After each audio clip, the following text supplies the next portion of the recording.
আসসালামু আলাইকুম রহমতুল্লাহি ওয়া বারাকাতুহু।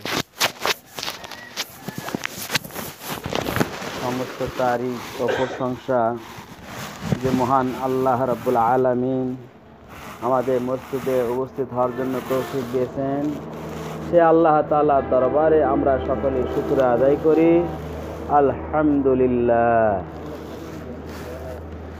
এরপরে আল্লাহ রাসূলের প্রতি সকলে দরুদ ও সালাম পড়ি।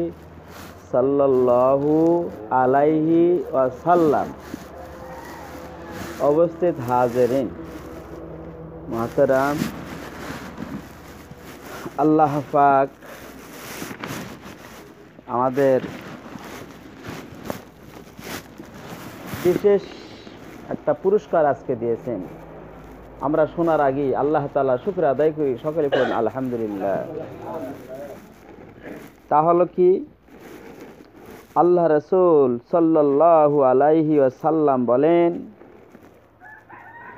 যদি কোনো